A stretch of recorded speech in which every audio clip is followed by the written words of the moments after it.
If people are dieting now more than ever before, then why are nearly 1 in 3 American adults overweight? Dr. Gundry, who's helped thousands lose weight and feel younger and healthier than ever, says most people are not getting enough fat-burning MCTs from their food.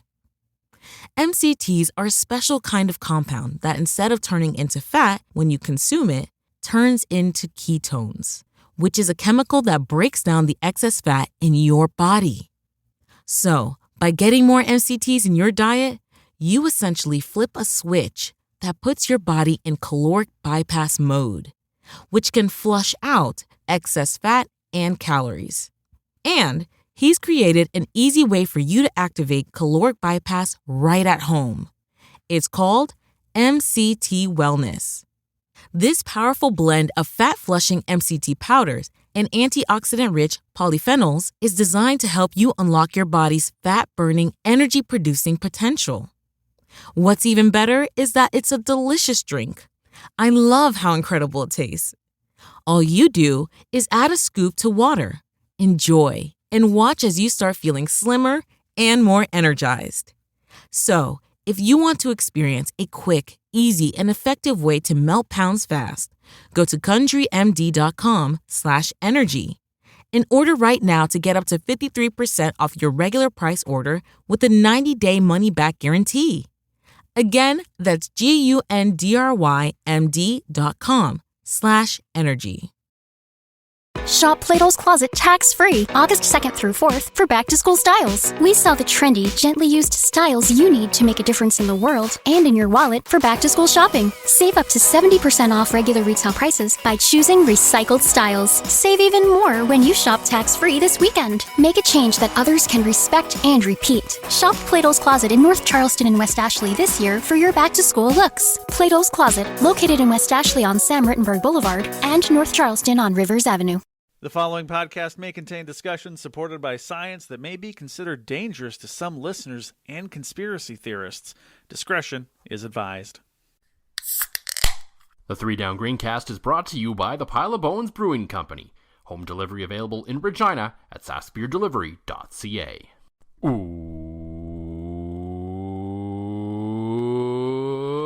Welcome to the Three Down Greencast. You are listening to the internet's only College World Series podcast. I am Joel Gasson with John Fraser as usual. We do have a few things to get to today, of course. The unfortunate news that looks like Dan Clark's going to be gone for a while. And that's a big ouch. Big ouch, what that means to the team and where they go from here. And that, of course, we're going to talk about the game against Edmonton, sort of what we liked and more so what we didn't like out of that performance. And, we have an open letter to the CFL on TSN, as I think some opinions are starting to boil over on a certain thing they continue to do and did in great number in both number of times and number of, overall time on Saturday afternoon and into the evening. It's so bad. I hate it so much. It actually, I don't know if I'm going to end up getting angry because I have a way to tie it into what they should be doing, but the angry me might come out. It's been a day, Joel. It has been a day. John lives in Saskatoon, of course. Lots of rain up there. Thinking of everyone who may have suffered some damage through that. And then there was some kind of cop activity down the street from you. So yeah, it's been a day for John. Yeah, needless to say, this is I didn't just mix myself a double vodka to hint to what's in the glass later. This is a quadruple, but that's the kind of night it's been. But we will get to that. Yeah, I guess you could say you could maybe use a few Jell-O shots. You know what? I love Jell-O shots. I am surprisingly good at getting them out of the tiny little plastic cup without cutting the sides of my mouth, which I feel like is a talent, of its own. But I could go for a couple Jell-O shots, put a little Provincial or Lucky Bastard in there, and just hand it to me tonight. I think that'd make for a good episode tonight. Yeah, so this kind of been a story that's been compelling me all week, as we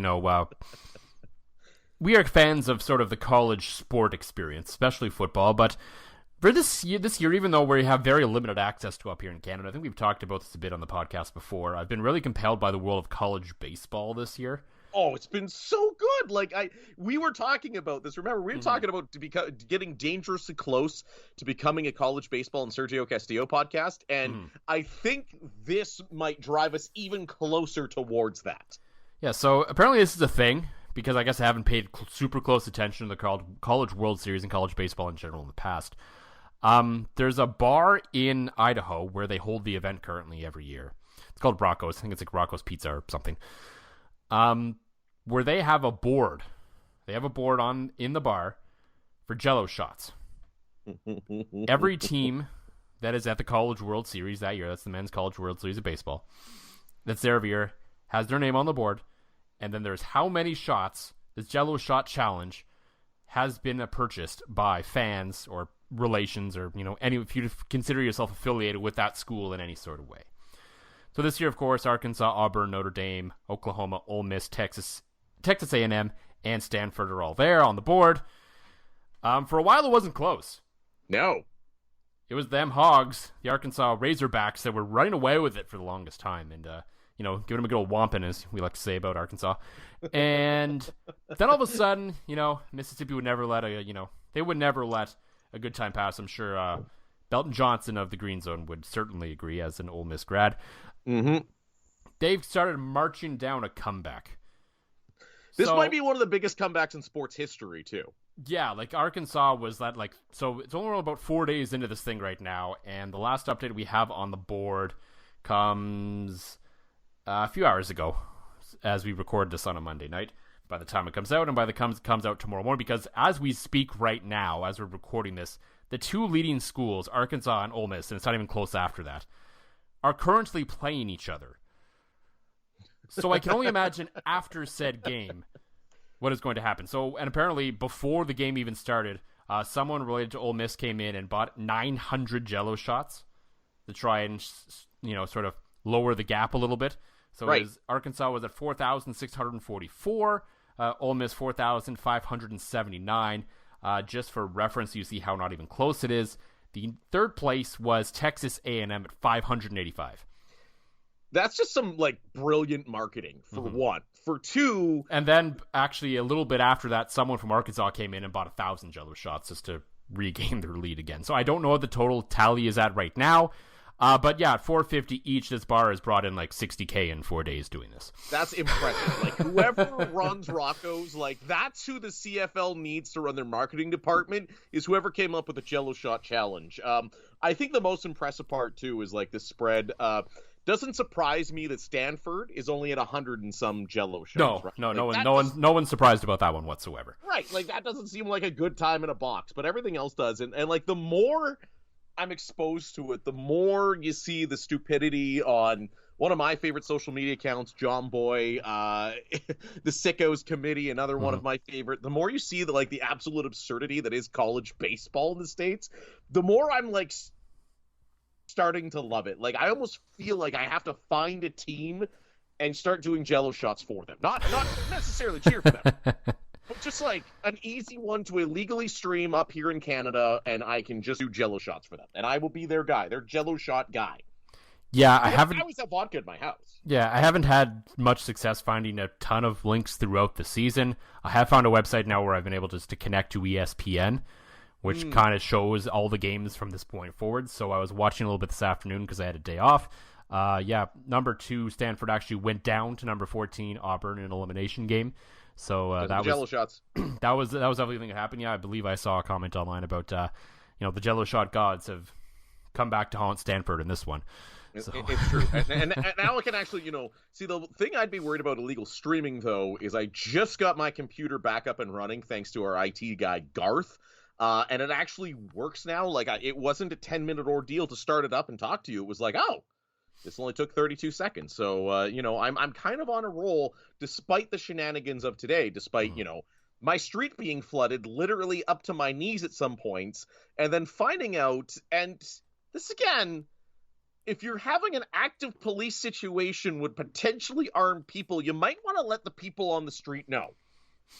Because this happened on Louise Ave today. There's a house that, you're sitting there, you're watching TV at night, you're seeing a few cars pull up to it, pull away in pretty prompt fashion, and kind of figure out what's going on. So, I get a text from an old coworker of mine up the street. He's like, dude, the hell's going on in Louise Ave? And I'm like upstairs with the kids, and I look outside and there's a SWAT team, full tactical gear, assault rifles, dogs. I'm like, hey guys, who wants to go play downstairs now? So yeah, I really wish they would have communicated that. But yeah, I think the Jell-O shot count, knowing my ability to hold liquor, love of vodka, and stress of seeing a flood followed by a standoff down the street that actually closed my street down.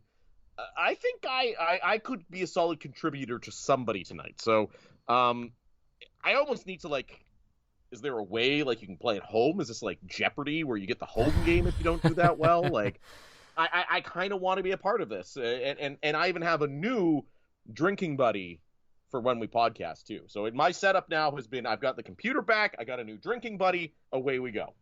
Yeah, so I guess long story short, one, me, you, and Dan Plaster have to find a way to the College World Series one year, if not just to go to Rocco's. 100%, yes. That, yep. Absolutely. Because it's not in a crazy expensive place either. It's what, Omaha? Yeah, it's in like Idaho or Omaha or something. Yeah, so I mean, it's not a place people want to go. No, so I mean, it's certainly the most difficult part will probably actually be just getting there. That's fair, because it's hard to get anywhere from Saskatoon or Regina. Mm-hmm. Oh, do we road trip? Do we grab Plaster and road trip it? Maybe. I don't know how long the drive would be, but... Oh, I have the computer back now, Joel. I am looking this up. Fair enough. And number two, a bar in Regina for the Grey Cup this year should totally, maybe not necessarily do Jell-O shots, but figure out something to kind of build on, the CFL fan base and, put them all in within competition with each other for something. Yes. I don't know who, I don't know where, I don't know what. I'm not that smart. But someone should come up with something. That's all I'm saying. Okay. I wonder if there'd be a way for our friends at Pile of Bones to capitalize on this. Close to the stadium, great beers. You could have some sort of like, and to make it like more impressive, do like it's like the old when I used to play hockey. The team that ordered the most pitchers won a prize. You could have the football team that's represented by most pitchers wins a prize, and then you're drinking really good beer, which gives you less of a hangover. And maybe it's a way to expose people to not suck. Potentially. I mean, it's possible. I'm now Googling Charles Schwab Field in Omaha in Google Maps.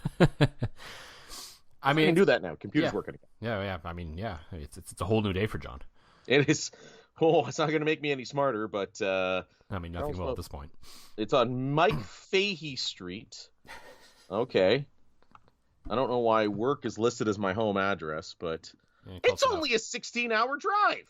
Okay. That's only like 14 hours from your place. Like, that's not even that far. Like, I'm doing a 16-hour drive with 3 kids starting next Sunday. Yeah, good luck with that. Yeah, thanks. But I feel like all we'd have to do is we'd load up some like shutdown full casts and jump into one of our vehicles and away we go. It's This suddenly seems feasible, even at like $2 a liter. This seems way more feasible than flying. I mean, right? To Omaha, yeah. Maybe. Like my eye, like if you could see my eyes right now, they're as big as dinner plates with hope of this road trip now. I mean, unless you could fly from like Minot to somewhere close. Oh, maybe. Right. Because it looks like we actually would. I like this new world where I have a computer again. Because I feel like I can contribute finally. Like last week, I did not feel like I mean, you're like a media personality that owns their own computer. Yeah, at least I have integrity, though. Yeah. Well, that's a stretch. That's a bit of a stretch. I haven't been banned by FIFA yet. Yeah, yet. We can work on that though if you want. Well, in fairness, after reading about the fact that like the Qatar World Cup has basically said you'll go to jail for a one-night stand, I feel like I might get a little chirpy on the internet towards the World Cup here. Mm-hmm. Did you see that? No, I did not. I haven't really been paying much close attention, to be honest. It came all over my feed, and I think somebody shared it in one of my group chats, that the government of Qatar has essentially said there's a sex ban because of, their hardline religiousness and their iron-fisted regime in Qatar, that if you're there and you got caught having a one-night stand or any kind of cardinal relations and you're not married, that's 7 years in jail. seems like a great place to have a place, a thing that's known for drunken hookups. Yeah, I had a friend who lived there for a bit teaching English, and he's already moved on to somewhere else.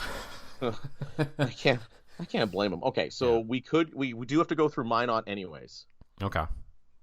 Oh, it's like, goodness. Minot to Omaha is like $600. We're gonna have to drive.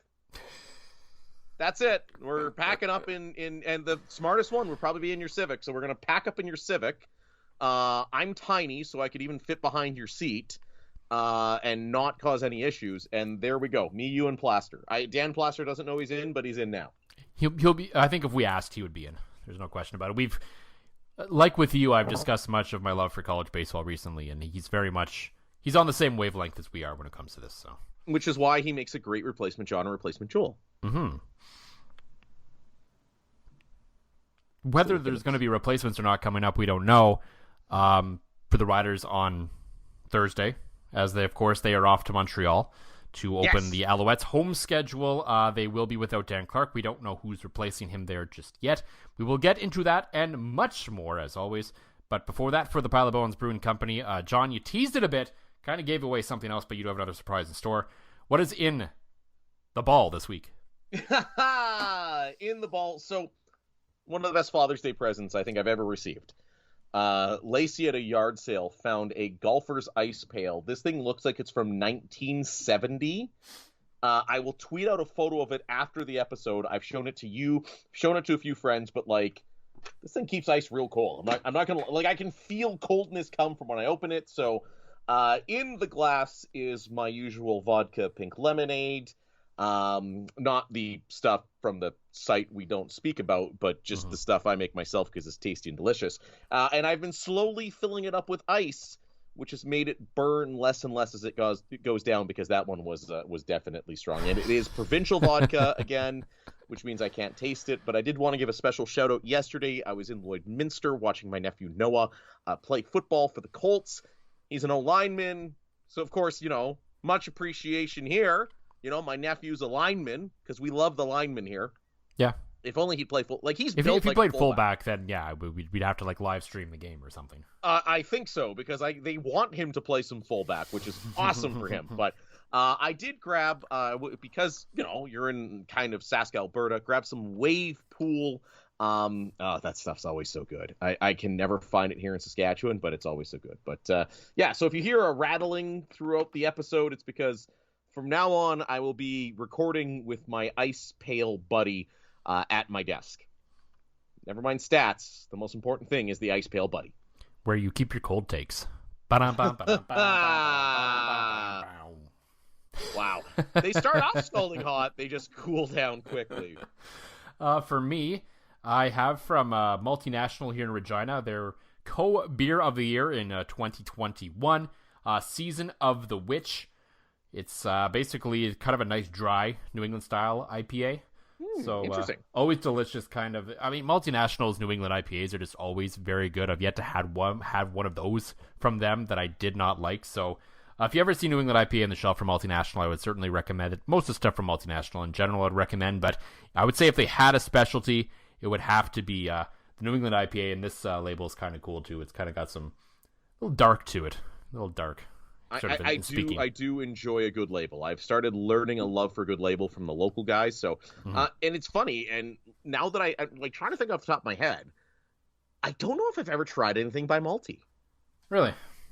I don't think so. Like, I keep hearing it's so good. It's just, I'm like, kid in the candy store. I see, I know Nokomis is good. I know A Pile of Bones is great. I know Rebellion's good. And I always just kind of, lean towards those, or Blackbridge with their dad joke cans. So I think the next time I go, I think I got to get myself some Multi.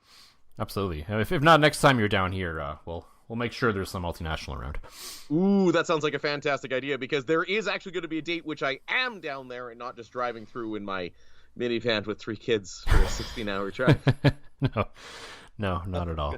No, not that at all. It's a little more than 16 hours to get to Montreal from here, but the Riders will make that trip by plane. By plane, thankfully for that. Yes, yep. Except for maybe the equipment truck they might have to drive.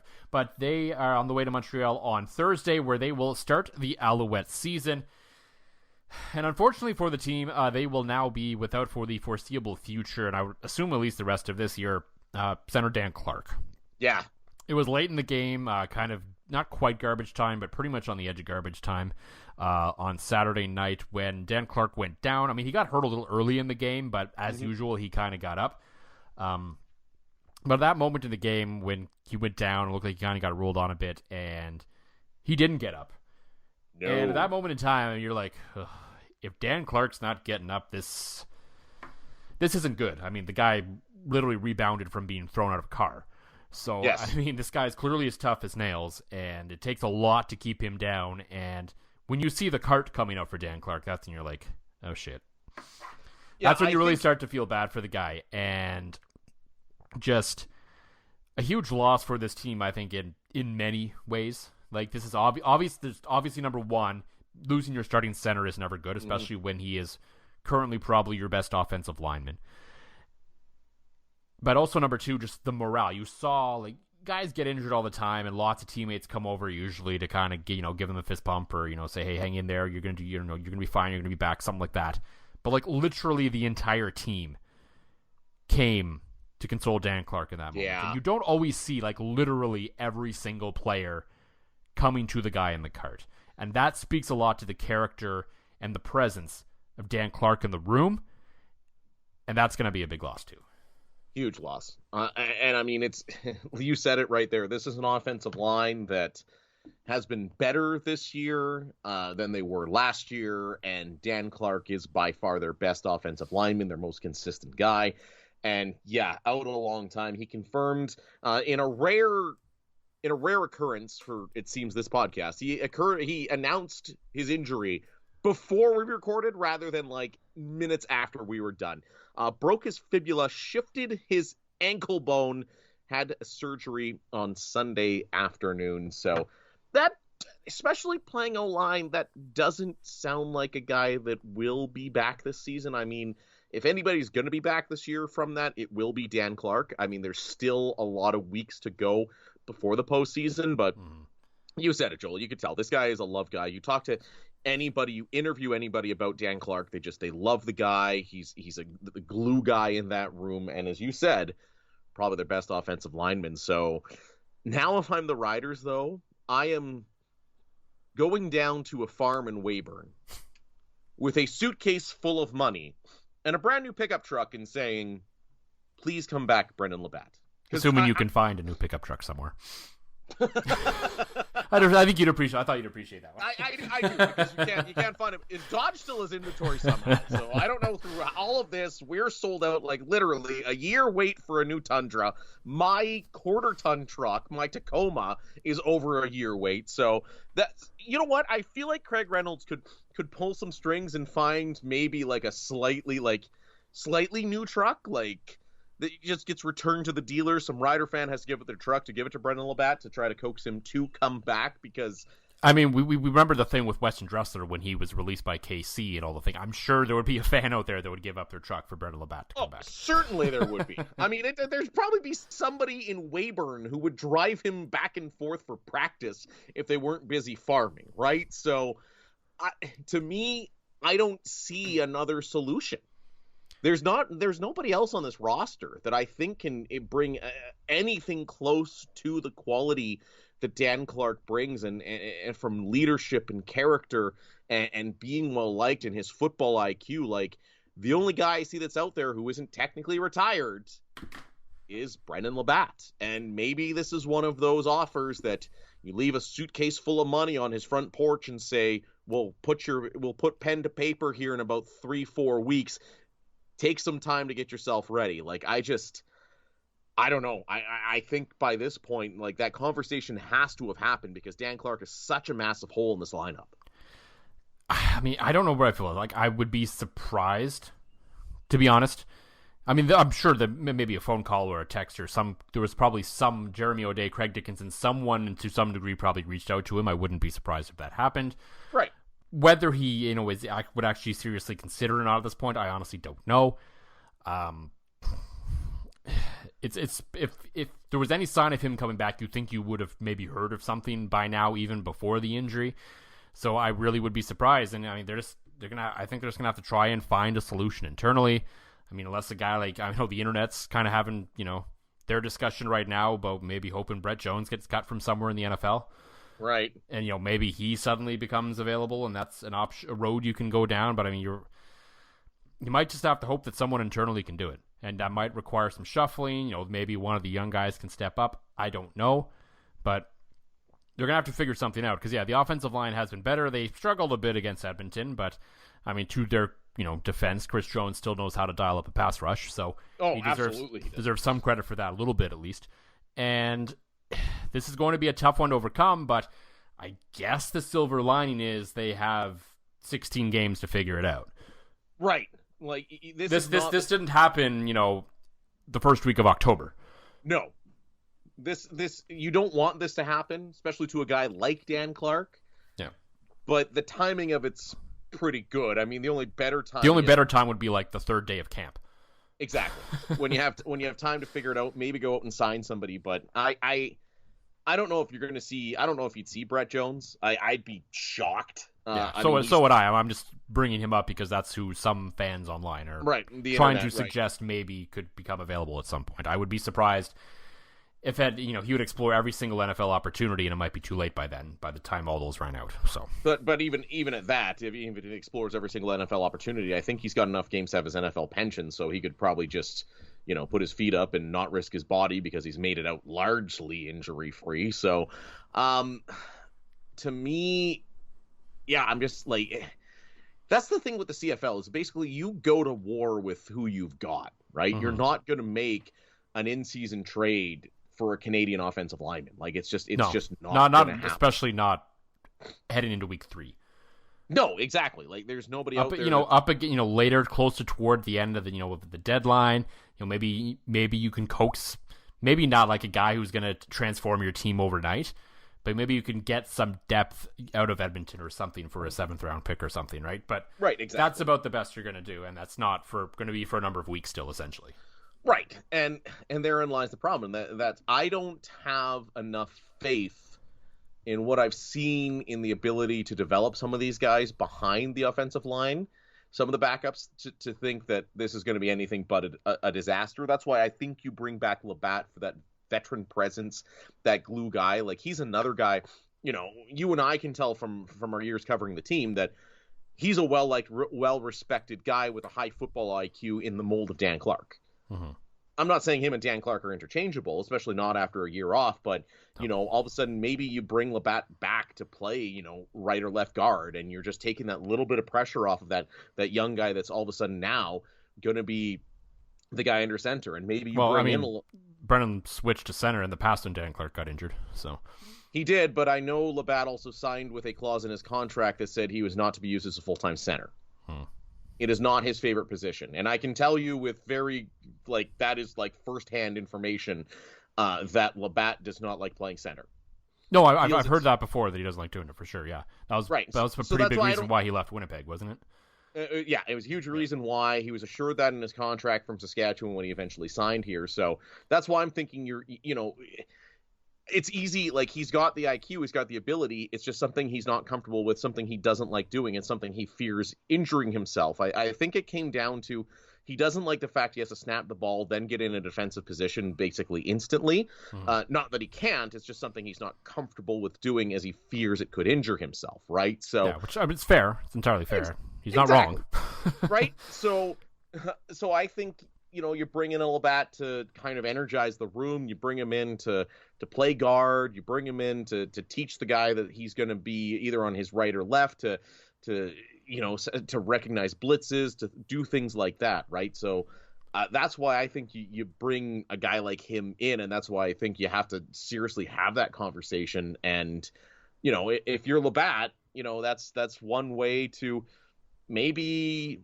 You weren't really thinking about coming back this year, because from all accounts he really wasn't. But now, like I said, you can come in, play a shortened season, probably get paid a shitload of money in CFL terms to come in and be the hero for a year. You'd think that's got to be pretty appealing to a local guy, because even if they come in and tell him, okay, we're going to stash you on the one game until you feel like you're ready, that's paycheck, paycheck, paycheck, paycheck, right? So I think that call has to be made, and I think they'll regret it if they don't push hard, because they need some veteran presence on that line. Yeah, and I think one way that, we'll find out soon how big of a difference this makes will be, of course, the production in the run game. We saw it against Edmonton, maybe not as consistently as we would have liked. There were some times where they kind of got away from it and it hurt them a bit. But that's Jason Moss for you, though. Yeah, but for the most part, by Jason Moss's standards, I would say they stuck to the run pretty good against Edmonton, and it worked because it was very clear early on in that football game, and we're going to switch into the game now, obviously. And this is the part that I liked about the game. What I saw from the team was, last week against Hamilton, they essentially did not run the football.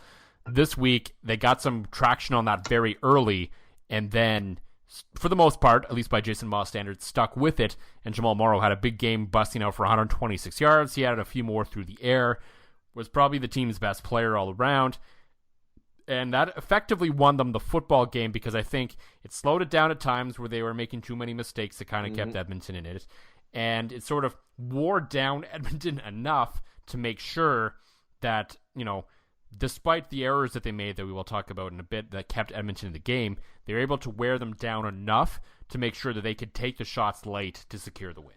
Right, absolutely. It's frustrating, and it boggles my mind that Jason Moss, being the offensive guru he allegedly is, you're running the ball really well. Consistently. I mean, like 17 carries for 126. Like, that's a pretty good yards per carry average. And you just especially early on, his yards per carry were like extremely high, and then it goes away for a few drives, and then it comes back, and Belton Johnson screaming online to stick with the run, and obviously because I think it's clear when a team cannot stop your run, you keep running until they prove that they can stop you. Well, that's it. And the second 9 times out of 10, the way they prove on stopping you is by moving everybody just that little bit closer to the line, which then opens things up for Cody Fajardo. Now, again, he didn't have Duke Williams, and he's a completely different guy without Duke there. But I mean, even Hickson, 32 yards on 5 carries. Like, it was working for them, and it's mind-boggling that they just keep going away from it for such long stretches. It's almost like they're playing like they're down, and I get it. Part of this was maybe they came into the game thinking we need to get Cody into some sort of rhythm, even without Duke, because, again, that's going to be essential to this football team's success this year. But if it's working, like, just keep rolling with it. Like, Edmonton is not a great football team, and we all know that, but you let them hang around because you abandon the run, you let Cody keep throwing it, and then you did a whole bunch of dumb things. So, yeah, and I think this is sort of the main plot that came from this game now is, as good as they ran the football and as well as the defense played at times, as I put in the piece after the game, it was essentially a masterclass on how to keep a team that you should beat fairly handily into a game. Now, I mean fairly handily, I mean they probably should have won that game maybe by 14, 20 points. Right. Like, I'm not saying they should have been lost by like 50, like they did the week before. That would be, unrealistic. As bad as Edmonton is, these are still professional football players who have some pride. You would expect them that they were going to play better, but that, it was sort of a backdoor cover that didn't have to be. If they were smarter, and not only in the play calling, but also in terms of some of their decision making in the moment on the field, i.e., 14 penalties for 184 yards or whatever it was, is something that is a big problem, and it's something we've talked about a lot in the past. It was a big problem all last year, and now it's bad. They're fine against Hamilton. There wasn't really any sort of anything that really stood out too badly there in terms of penalties, but even outside of like the pure number of penalties, which are obviously a problem, part of that was Al Bradbury being Al Bradbury, but the other part of it is, there was a lot of bad timing on the penalties. Like, the first drive of the game gets stalled out because of penalties. Took a few points off the board probably. They did a couple other times where, they just, lost out on at least field goals here or there that could have made that a more comfortable football game because they just kept taking a bad penalty at the wrong time, which is often far worse than just pure volume of penalties. And that's kind of more what I had the problem with. And so it was a conversation all last year, and now it's back after this game. And I know rosters are small. There's only so much you can do in the CFL, but I mean, Craig Dickinson just has to find a way to get that message through to his team this year because you can't have that happen. No, especially what Derek Moncrief did. right? You said it best. It's Al Bradbury at his finest in that game, and I will forever love your line that Al Bradbury is the referee that a lot of fans think Andre Proulx is. I tweet that at least once a year, and it just always blows up, and I'm like, yeah, I'm just going to keep saying it until proven otherwise. So. Exactly. Proulx was a great ref. Like, he's a very good ref. I think more people are starting to recognize that too now. I think there's a lot more support now there for Andre Proulx than there used to be. That's fair. But like Derek Moncrief, like that game, to get ejected in a game that wasn't testy. Like I can almost understand if you got a guy, like I wouldn't have batted an eye if somebody got ejected for going after Simone Lawrence one too many times against Hamilton. But that game just felt flat. It didn't feel like there was nothing like overly egregious happening that you would think would cause this to happen.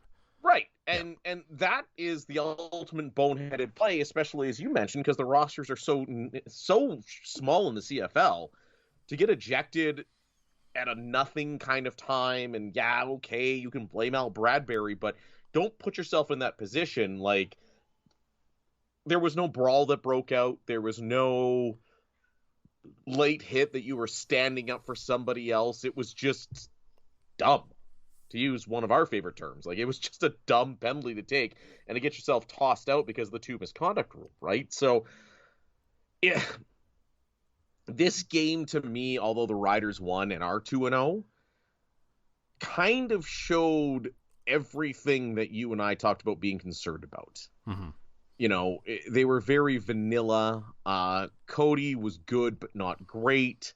The line was okay. Moss abandoning a successful run game, and then just dumbass penalties. Like, it was just, it was one of those games that you go, okay, this is the team at its bad, and let's hope that this is what they can work out, because as gushing as we were after the first game, mostly about the defense, like there was just like watching this thing on PVR, like I was falling asleep watching this thing. Like it was just didn't look like anybody on either side really wanted to play that bad until they gave Edmonton a couple sparks late in the fourth quarter.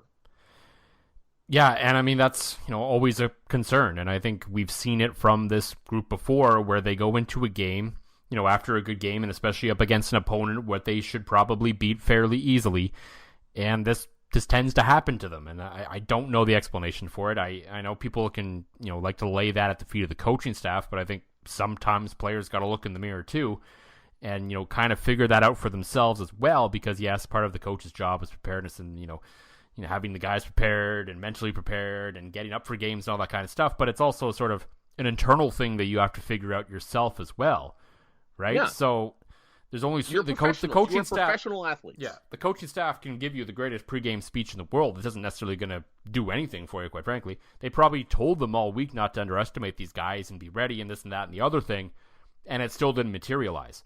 And yeah, so bad games happen, so we'll have to see sort of where this progresses. But it is certainly sort of a canary in the coal mine, so to speak.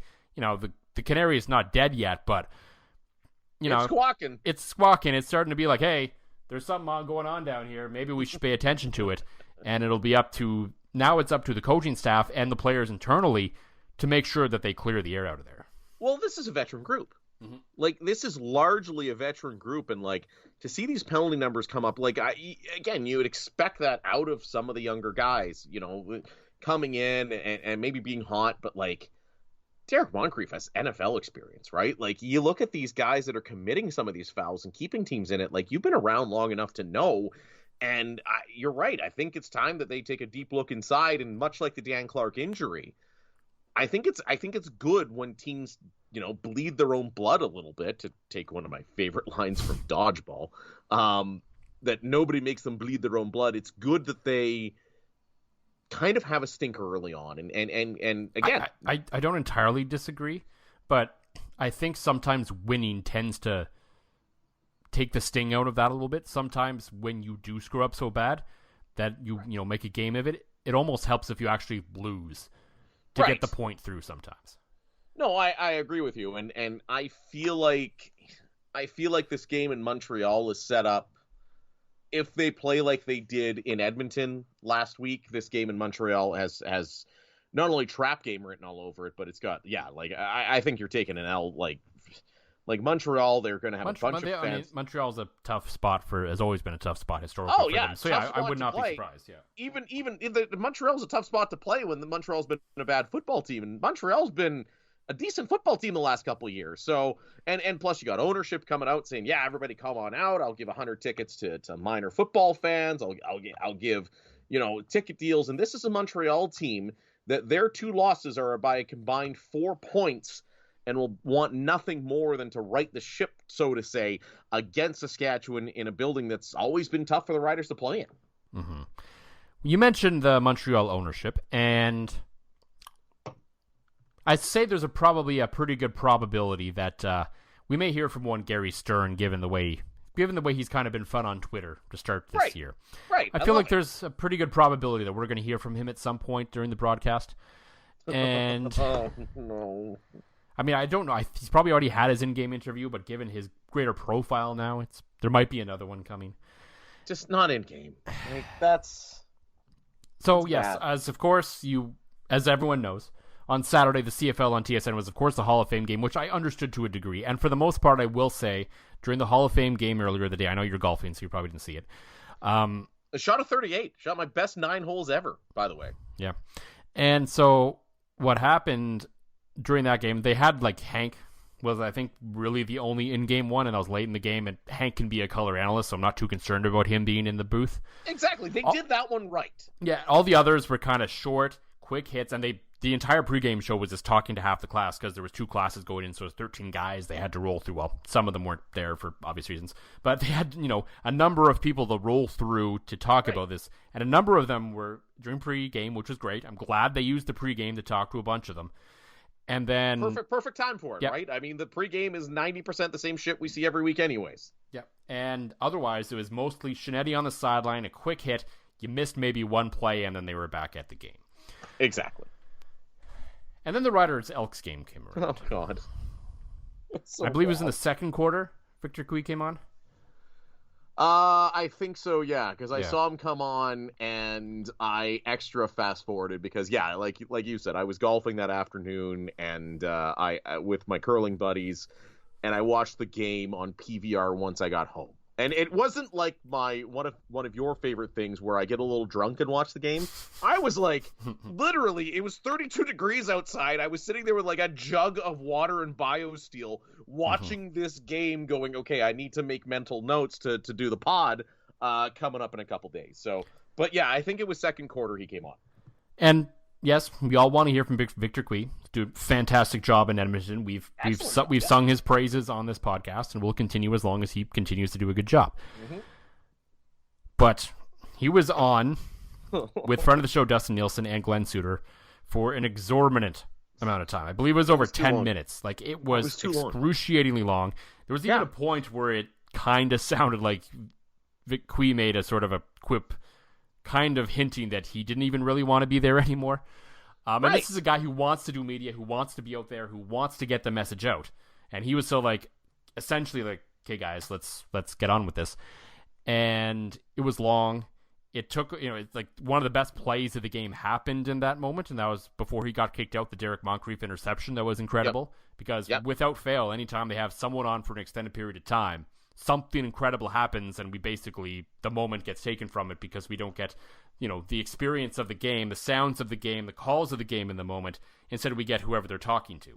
Right. And then all of a sudden, it's funny, you watch it again on TSN, you're expecting, there's nothing better than a highlight paired with an iconic call, a great call. I just, as a play-by-play guy, I couldn't imagine being forced to interview somebody while trying to focus on the game. I just couldn't do it. And I know you've probably got somebody in your, okay, keep going. We want to hear this. We want to hear that. But just shut up and let me call the game. And that's one thing. Yeah. To be clear, I don't blame the on-air talent for what's going on here. No, I'm not throwing them under the bus at all, because somebody in the truck is telling them. I could only imagine my eyes would roll back so hard in my skull if you were to tell me I had to do an in-game interview while I'm trying to call a game. It would create a singularity that would kill us all. Mm-hmm. And maybe this is one of those scenarios where Twitter isn't real life and people are at least neutral on this. I don't know. But from my experience and what I see online, it seems not just us media folk and people of us, our ilk who enjoy, the media side of things and how media works. A lot of just regular fans don't seem to like this very much either. No. And so it makes me wonder, why is this still happening? It doesn't happen in any other sport. No, TSN, I mean, occasionally during a hockey game, I've seen in the past they have guys on, but not for that long. But hockey, you have an organic place to talk about it because you have, to me, I know you have more stoppages in football. You have a stoppage after every play, but it's so quick and snappy, and you don't know if a team's going to run up to the line. You don't know what's going to happen. That's one of the difficulties of doing football play-by-play is getting your cadence in and getting the information out while responding to how quickly the team's moving to the line. Hockey, you can kind of tell what's going on. Teams aren't really messing with pace, right? Hockey, yep. It fits a little bit, right? And hockey, you have time when teams are in the neutral zone. Like I've seen in-game hockey interviews where the interviewee knows to shut up when they set up in the offensive zone.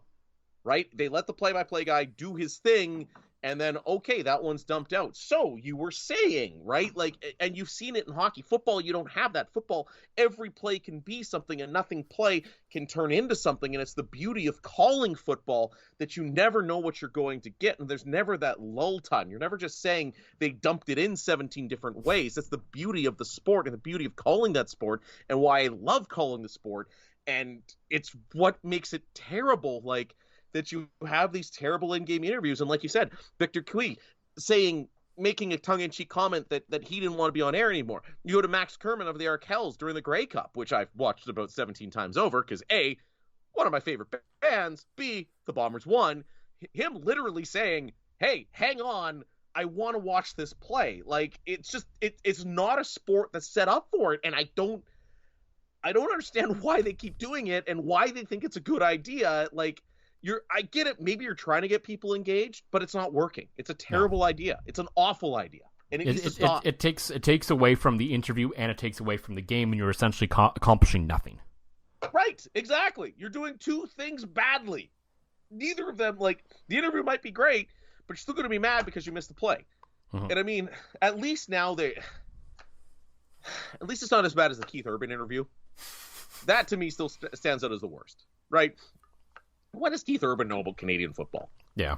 Somebody wrote him a check and said it's a party.